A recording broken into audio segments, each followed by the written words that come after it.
Hey everybody, my name is Asia and today we're going to be going over my January TBR. So I know that I have a lot of new people to my channel, so I'm going to kind of go over what I do for my TBR every single month. So I have a Patreon where we have a book club, so every single month I go over my Patreon book club pick. This month we actually haven't had the poll up yet because it's actually super early that I'm filming this, so I'm going to pop in at a later time and tell y'all what my Patreon book club pick is for this month. So for my Patreon, I did the poll and we are going to be reading The Overnight Guest by Heather Gudenkauf. And this one, I'm not 100% sure what it's about. I believe it came out last year in 2023. I wanted to put this one on the list so we could read like a snowy thriller slash horror book. I believe this one's a thriller, but I was trying to lean more towards snowy thriller and horror in the poll. It says true crime writer Riley Lark doesn't mind being snowed in at the isolated farmhouse where she retreated to write her new book. A cozy fireplace, complete silence, it would be perfect. If not for the fact that decades earlier at this very house, 2 people were murdered in cold blood and a girl disappeared without a trace. As the storm worsens, Wiley finds herself trapped inside the house, haunted by the secrets contained within its walls, haunted by secrets of her own. Then she discovers a small child in the snow just outside. After bringing the child inside for warmth and safety, she begins searching for answers. But soon it becomes clear that the farmhouse isn't as isolated as she thought, and someone is willing to do anything to find them. So it sounds really good, and I believe this one also actually has a Bubba 4.0 on Goodreads, which is a really high rating, especially for a thriller. So I'm excited to check this one out for Patreon, and we're going to be having a exclusive reading vlog of me reading it as well as a live show discussion. So if you would like to participate in that, or for December, we still have not had our live show yet. That will be happening Saturday the 6th, and so if you want to participate in that as well, I'll be having the link for Patreon down below. We read Mary by Nat Cassidy. And then also on Patreon, I'm going to be starting a Hunger Games read-along where we're going to be reading the Hunger Games trilogy and the Ballad of Songbirds and Snakes. And so in the first month of January, we're going to be reading the first book, The Hunger Games, which I'm sure y'all all know about. I'm just really nostalgic for this series right now. Just nostalgic for rereading books in general. And this is the series that first originally got me into reading, so I would really like to reread it. Those are 2 additional books that I'm going to be reading this month. On top of my Patreon book club pick, I also do a TBR jar, and my TBR jar has most of my physical TBR on it, and I generally pick one a month, and it corresponds to a book in my spreadsheet that I have of my TBR picks. And then at the end of the year, if I have not read all the books that I picked one a month, then I have to unhaul the ones that I did not read. And then I also do a TBR spinner wheel, which has prompts on it, and at the end of every single month, if I have not fulfilled each prompt, then I have to take a punishment, and I have a punishment wheel that I do as well. So it's really complex, people say, but I enjoy it. I think it's so much fun. And yeah, so also for my TBR spinner wheel, I get 1 veto a month where I can veto one of the prompts, and then generally I go over every single prompt and which books I fulfill for them at the beginning of the next month. But I'm not going to do that this month just because it's a fresh year, and I feel like, you know, we should just have a fresh start. I actually would not have to take a punishment this month, but I just, you know, thought, you know, we'll just start off fresh and we won't really reflect on last year. We're just going to start new. And besides all that, I am also participating in winterween this month, and I'm really excited to be participating in that. So we're actually going to go over my winterween TBR first. So the very first prompt for winterween is to read a book in the dark, which they do for basically every single winterween. And this one, I'm going to be going with Crossroads by Laura Hightower because this one's only 110 pages and the audiobook is on Everand and Hoopla. So I have access to just like sit in the dark and listen to the audiobook if I would like to, or I can read it on my Kindle if I want as well. But I've heard amazing things about this short little novella. Apparently it's about grief. I believe we follow a mother, and it literally says on the Goodreads, how far will you go to bring back someone you love?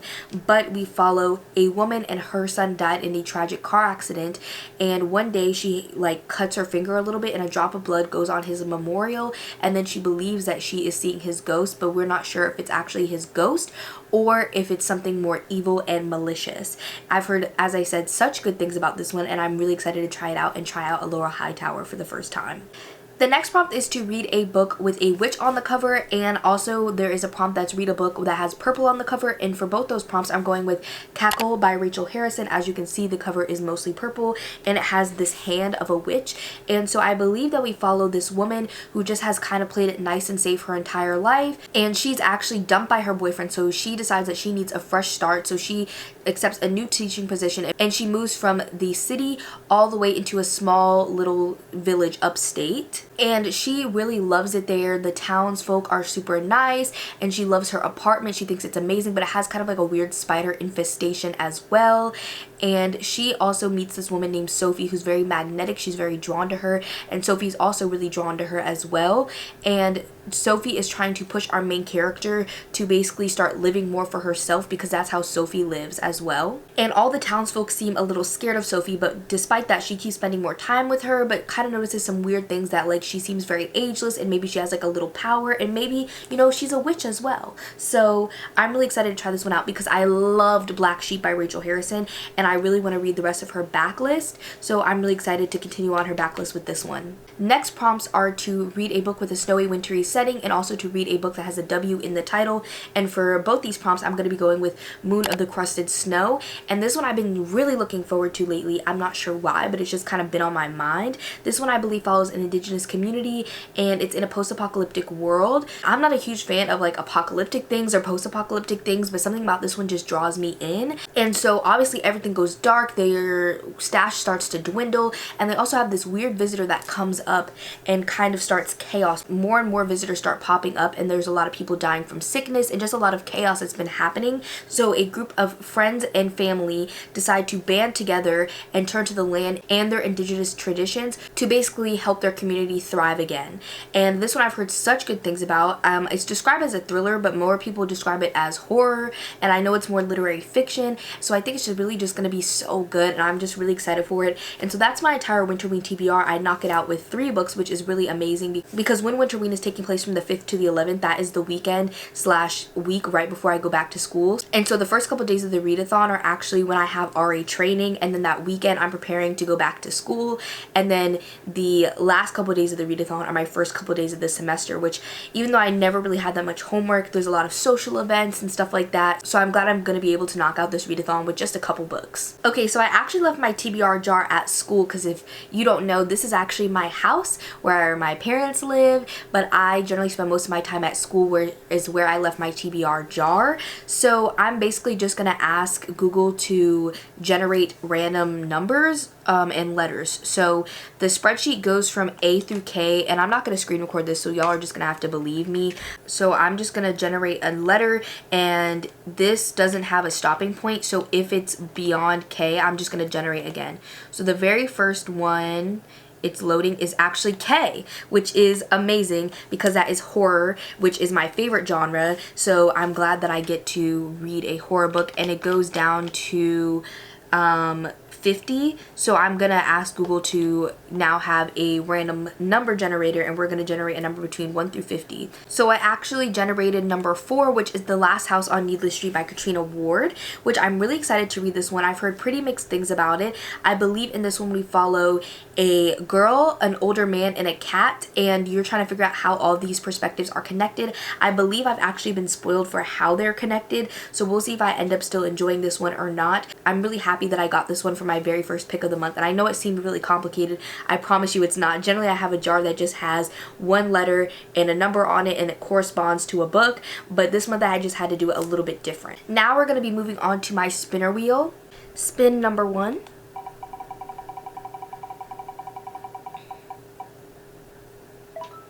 We have a book related to nature.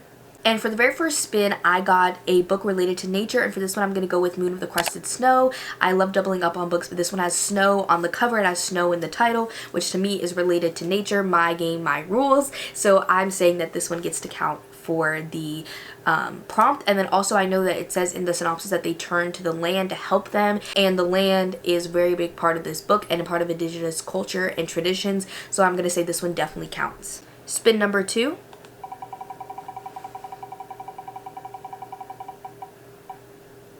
We have a Neck Alley arc. For my second spin, I got a NetGalley arc, and this one I actually have a NetGalley arc for, but they also sent me a physical copy, and that is The Fury by Alex Michaelides. I've read one book by this author, The Silent Patient, and to say the least, I was underwhelmed. So I am hoping that this one is much better for me. It actually comes out this month, January 2024. It comes out January 16th specifically, so I really like to get to this one, so then that way I can have my review out. And I'm just gonna read what it says on the NetGalley page. It says, a reclusive ex-movie star and her famous friends whose spontaneous trip to a private Greek island is upended by a murder. So we'll see. I do like kind of the idea of this ex-movie star, but we'll see if that actually pans out, because I feel like people will add in a lot of context to their characters in synopses, and then that doesn't actually pan out in the books. So we'll see, and I'm interested to see who gets murdered. Hopefully this one kind of gives some vibes of like a holiday vacation. Spin number 3.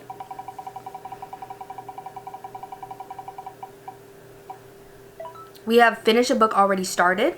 My third prompt was to finish a book I've already started, and for this one I'm going to go with Along the River of Flesh by Christopher Triana. This one is one that I started in 2023, but I was going to try and finish it before the end of the year, and I decided not to because I feel like it could be a favorite of the year, so I actually want to restart it and finish it off. So yeah, technically I've started this one, I'm like 50% of the way in, but it's taken me so long to like read it over time that I'm going to restart it anyways.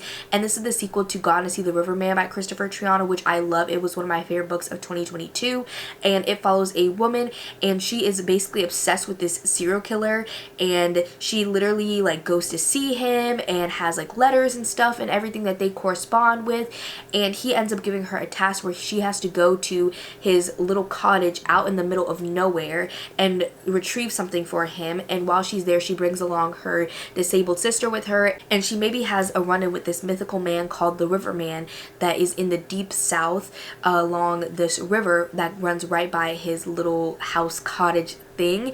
And in this one we follow the actual serial killer Edmund Cox as he escapes from prison, and we follow 3 people that are also banding together to try and find him, and also his rampage that he is going on.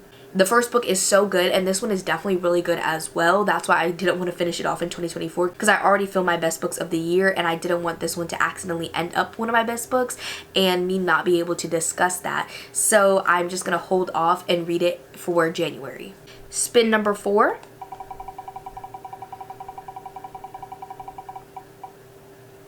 We have a book by a BIPOC author.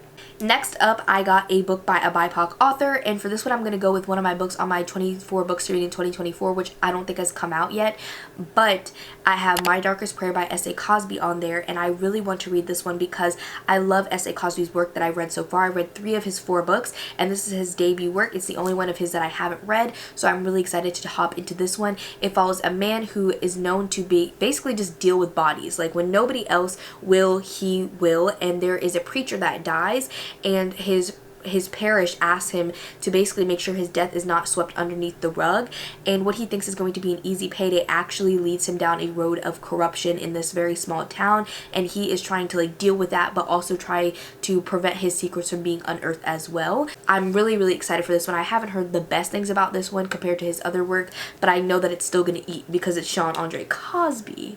And spin number 5.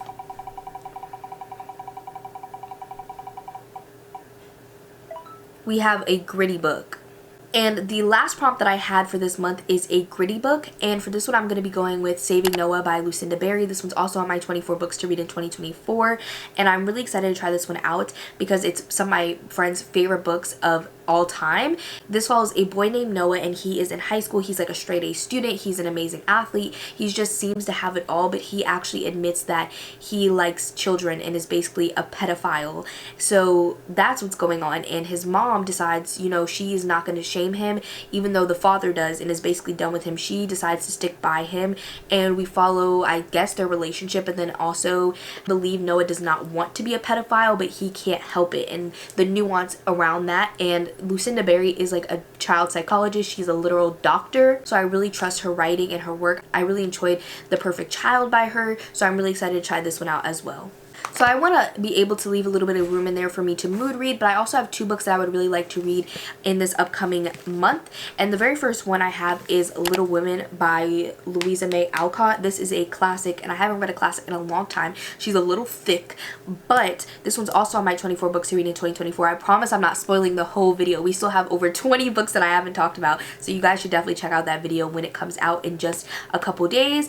And so this one, I have no idea what it's about besides it follows 4 different sisters, and I heard this one is a very wintry book, so that's why I really would like to read it in January. And I'm also trying to get back more into my fantasy era because I read some cozy fantasy back in 2023 that I really enjoyed, so I would really like to read more fantasy in the upcoming months. And so I decided that I'm going to read A Court of Silver Flames by Sarah J Maas. Now, me and Miss Sarah Janet have a very complex relationship because I used to love her books so much. I haven't really read her in recent years. That is in part due to some things that she did related to Breonna Taylor's death. There is a whole rabbit hole that you can go down if you want to research that. I feel like nobody really talks about it, but basically there was a post that she posted advertising her new book. It might have been this one, honestly, and in it she was also talking about Breonna Taylor's death, and a lot of people in the comments, specifically a lot of black women, were like, oh, this is kind of tasteless because you could have just posted about Breonna Taylor's death. You didn't need to do it in underneath your promotion of your book. And then she just left the post up, never took it down, never addressed it, never did anything. And that's where I mostly have a problem, not necessarily the post itself, but the fact that people were calling it out for being problematic and she didn't do anything about it, didn't apologize, didn't do anything. That's what really bothers me. But I would still like to read her books. I don't know if I'm going to be buying her books, but I own this one already. I own the rest of the Throne of Glass series as well, and I do know that I want to read the new Crescent City book that's coming out as well. So yeah, that is a problem that I do have with Miss Sarah Janet Maas that I feel like we should address because authors can be problematic. We also know that her books are whitewashed, and I just wanted to address these things because nobody does that. Everybody just talks about her, gives her all this praise, whatever, and that's fine, that's good, that's dandy. But she obviously has problems, and we need to talk about those, not just call her our favorite author and move on with our lives, okay? So, but this is the 4th book in the Court of Thorns and Roses series. The first 3 books follow one couple or one main character, and then this one follows the sister of the main character in the first book. And I'm sure you guys know what ACOTAR is about, so I'm not going to really talk about that, but I know my friend Haley recently read this and loved it, and I actually have some tabs in here. I think I started reading this book. She's very chunky and long, so is this one. I'm trying to knock off some chunky books and be less scared of big books, okay? That's a big goal that I have in 2023, is to be less scared of big books. That's not an official goal, but if you want to hear more about my official goals, I actually have a video up on Patreon where I talk about all my goals for 2023, from channel, reading, personal goals. All of that is over on my Patreon for my top tier, my slasher queens. And yeah, so those are all the books that I really want to read in January, and I hope that I'm able to get to all of them as well as mood read a little bit. I'm hoping January is a good reading month for me personally, and I'm super excited to participate in winterween. I will be vlogging it. So yeah, that's all that I have for this video today. I hope that you guys enjoyed. If you made it to the end, leave the little snowflake emoji down below, and I will see you on my next one. Bye, everybody.